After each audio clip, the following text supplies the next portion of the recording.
Pacific మహాసముద్ర గర్భంలో ఒక భయంకరమైన వాతావరణ రాక్షసుడు నిద్రలేచాడు. అది మరేదో కాదు, ఎల్ నీనో. సైంటిస్టులు ముందే హెచ్చరించినట్లుగానే పసిఫిక్ సముద్రం అసాధారణంగా వేడెక్కిపోతుంది.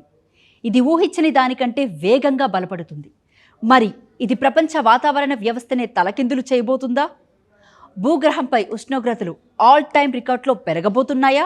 ముఖ్యంగా భారత్ లాంటి వ్యవసాయ ఆధారిత దేశాల్లోని ఋతుపవనాలపై ఎల్ నీనో ఎలాంటి దెబ్బ కొట్టబోతుంది? అమెరికా వాతావరణ పరిశోధన సంస్థ నోవా ఇచ్చిన షాకింగ్ రిపోర్ట్ ఏంటి?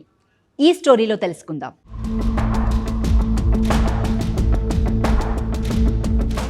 వాతావరణ శాస్త్రవేత్తల తాజా అంచనాల ప్రకారం ఈ ఏడాది డిసెంబర్ నాటికి పసిఫిక్ మహాసముద్రంలో ఎల్ నీనో అత్యంత శక్తివంతంగా మారడానికి దాదాపు 90% పైగా అవకాశాలు ఉన్నాయని తెలుస్తుంది. అమెరికాకు చెందిన national ocean and atmospheric administration NOAA తన రిపోర్ట్లో సంచలన విషయాలను బయటపెట్టింది. పసిఫిక్ మహాసముద్రంలోని సర్ఫేస్ టెంపరేచర్స్ సాధారణ స్థాయి కంటే 2 డిగ్రీల సెల్సియస్ అదనంగా నమోదవుతున్నట్లు సైంటిస్టులు గుర్తించారు. వినడానికి 2 డిగ్రీలు చాలా చిన్నగా అనిపించవచ్చు, కానీ వాతావరణ వ్యవస్థలో ఇది ఒక మహా విపత్తుకు సంకేతం.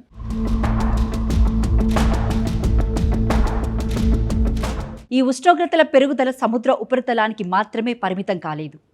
సముద్రం లోతుల్లో ఉన్న పొరల్లోకి కూడా వేడి వేగంతో విస్తరిస్తుంది. ఇలా లోతైన నీళ్లలో పేరుకుపోతున్న అపారమైన వేడి ఎల్ నీనో మరింత పెరగడానికి సహకరిస్తుంది. ఈ తాజా పరిణామాల వల్ల 1950 నుంచి ఇప్పటిదాకా నమోదైన అత్యంత బలమైన ఎల్ నీనోలలో ఇది ఒకటిగా నిలిచేందుకు 69% ఛాన్స్ ఉందని నిపుణులు వార్నింగ్ ఇస్తున్నారు.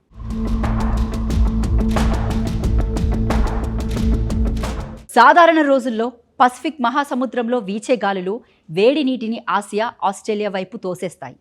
దీనివల్ల దక్షిణ అమెరికా తీరంలో లోతైన చల్లనీరు పైకొస్తుంది. కానీ ఎల్ నీనో సమయంలో ఈ ట్రేడ్ విండ్స్ బాగా బలహీనపడతాయి లేదా తమ దిశను మార్చుకుంటాయి. ఫలితంగా వేడి నీరంతా తూర్పు పసిఫిక్ ప్రాంతం అంటే దక్షిణ అమెరికా తీరం వైపు మల్లుతుంది. ఈ ప్రక్రియ వల్ల ప్రపంచవ్యాప్తంగా గాలుల నమూనాలు పూర్తిగా మారిపోతాయి. సముద్ర ఉపరితలంపై అదనంగా చేరే వేడి వాతావరణంలో అపారమైన తేమను, శక్తిని నింపుతుంది. దీనివల్ల ప్రపంచంలో ఒకే చోట భారీ వర్షాలు, వరదలు వస్తే మరొక చోట తీవ్రమైన కరువు పరిస్థితులు ఏర్పడతాయి.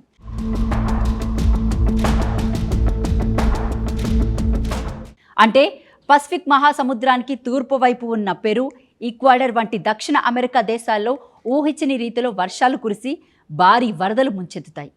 అదే సమయంలో పసిఫిక్ మహాసముద్రానికి పడమర వైపు ఉన్న ఆసియా, ఆస్ట్రేలియా ప్రాంతాల్లో పరిస్థితి ఇందుకు పూర్తిగా భిన్నంగా ఉంటుంది. ఇండోనేషియా, మలేషియా, ఆస్ట్రేలియా, దక్షిణ ఆసియా దేశాలలో తీవ్రమైన పొడి వాతావరణం, కరువు లాంటి పరిస్థితులు నెలకొంటాయి. అడవుల్లో కారుచిచ్చు తీవ్రత పెరిగిపోతుంది. గ్లోబల్ వార్మింగ్కు తోడు ఈ ఎల్ నీనో కూడా కలవడంతో ప్రపంచవ్యాప్తంగా గ్లోబల్ టెంపరేచర్స్ రికార్డ్ స్థాయికి చేరిపోతాయి. ఇది తీవ్రమైన హీట్ వేవ్స్కి దారి తీసే ప్రమాదం ఉందని ప్రపంచ వాతావరణ శాఖ హెచ్చరిస్తుంది. ఇక మన భారతదేశం విషయానికి వస్తే ఎల్ నీనో పేరు వింటేనే వాతావరణ శాఖ అధికారులు, రైతులు తీవ్రంగా కలవరపడతారు. ఎందుకంటే హిస్టారికల్ డేటాను పరిశీలిస్తే గతంలో నమోదైన ఎల్ నీనో సంవత్సరాల్లో భారత్లో నైరుతి ఋతుపవనాలు బాగా బలహీనపడ్డాయి. సాధారణం కంటే చాలా తక్కువ వర్షపాతం నమోదవుతుంది. సెప్టెంబర్ నాటికి వర్షాలు పూర్తిగా ముఖం చాటేసే ప్రమాదం ఉంటుంది. చివరికి కరువు వచ్చే పరిస్థితులు ఏర్పడతాయి.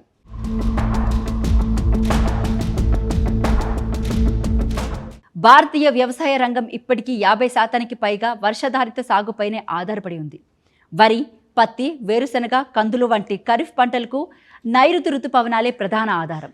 ఎల్ నీనో ప్రభావంతో వర్షపాతం తగ్గితే జలాశయాల్లో నీటి మట్టాలు పడిపోతాయి.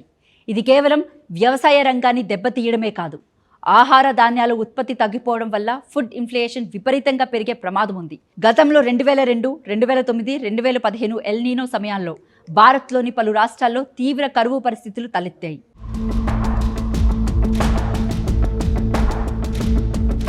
అయితే ఎల్ నీనో వచ్చిన ప్రతి సంవత్సరం భారత్లో కరువు తీసుకొస్తుందా అంటే సైన్స్ కాస్త భిన్నమైన సమాధానం ఇస్తుంది.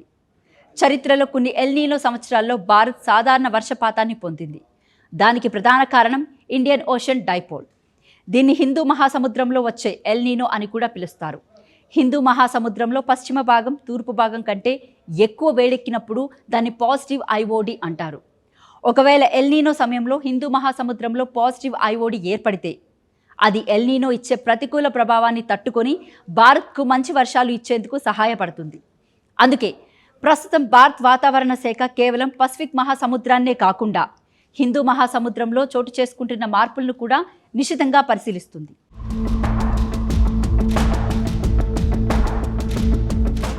అంటే పసిఫిక్ మహాసముద్రానికి తూర్పు వైపు ఉన్న పెరు, ఈక్వాడర్ వంటి దక్షిణ అమెరికా దేశాల్లో ఊహించని రీతిలో వర్షాలు కురిసి భారీ వరదలు ముంచెత్తుతాయి. అదే సమయంలో పసిఫిక్ మహాసముద్రానికి పడమర వైపు ఉన్న ఆసియా, ఆస్ట్రేలియా ప్రాంతాల్లో పరిస్థితి ఇందుకు పూర్తిగా భిన్నంగా ఉంటుంది. ఇండోనేషియా, మలేషియా, ఆస్ట్రేలియా, దక్షిణ ఆసియా దేశాలలో తీవ్రమైన పొడి వాతావరణం, కరువు లాంటి పరిస్థితులు నెలకొంటాయి. అడవుల్లో కారుచిచ్చు తీవ్రత పెరిగిపోతుంది. గ్లోబల్ వార్మింగ్కు తోడు ఈ ఎల్నీనో కూడా కలవడంతో ప్రపంచవ్యాప్తంగా గ్లోబల్ టెంపరేచర్స్ రికార్డ్ స్థాయికి చేరిపోతాయి. ఇది తీవ్రమైన హీట్ వేవ్స్కి దారి తీసే ప్రమాదం ఉందని ప్రపంచ వాతావరణ శాఖ హెచ్చరిస్తుంది. ఇక మన భారతదేశం విషయానికి వస్తే ఎల్నీనో పేరు వింటేనే వాతావరణ శాఖ అధికారులు, రైతులు తీవ్రంగా కలవరపడతారు. ఎందుకంటే హిస్టారికల్ డేటాను పరిశీలిస్తే గతంలో నమోదైన ఎల్నీనో సంవత్సరాల్లో భారత్లో నైరుతి ఋతుపవనాలు బాగా బలహీనపడ్డాయి. సాధారణం కంటే చాలా తక్కువ వర్షపాతం నమోదవుతుంది. సెప్టెంబర్ నాటికి వర్షాలు పూర్తిగా ముఖం చాటేసే ప్రమాదం ఉంటుంది. చివరికి కరువు వచ్చే పరిస్థితులు ఏర్పడతాయి.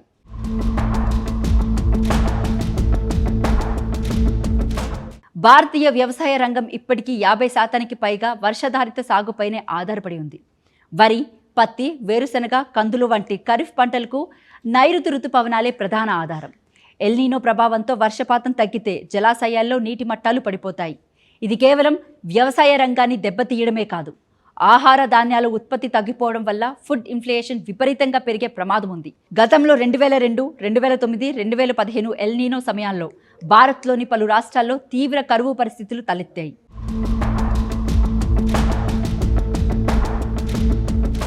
అయితే ఎల్నీనో వచ్చిన ప్రతి సంవత్సరం భారత్లో కరువు తీసుకొస్తుందా అంటే సైన్స్ కాస్త భిన్నమైన సమాధానం ఇస్తుంది.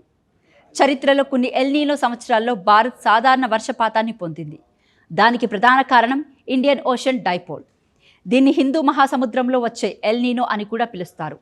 హిందూ మహాసముద్రంలో పశ్చిమ భాగం తూర్పు భాగం కంటే ఎక్కువ వేడెక్కినప్పుడు దాన్ని పాజిటివ్ ఐఓడి అంటారు.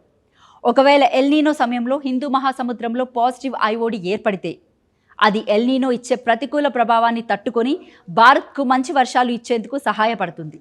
అందుకే ప్రస్తుతం భారత్ వాతావరణ శాఖ కేవలం పసిఫిక్ మహాసముద్రాన్నే కాకుండా హిందూ మహాసముద్రంలో చోటు చేసుకుంటున్న మార్పులను కూడా నిశితంగా పరిశీలిస్తుంది. ఏది ఏమైనా ప్రకృతి మనకు ముందే ఒక పెద్ద హెచ్చరిక సంకేతాన్ని పంపింది. 2 డిగ్రీల సెల్సియస్ అదనపు వేడితో పసిఫిక్ మహాసముద్రం వేడెక్కుతుంది. దీంతో ఎల్నీనో క్లైమాక్స్ దిశగా వేగంగా అడుగులు వేస్తుంది.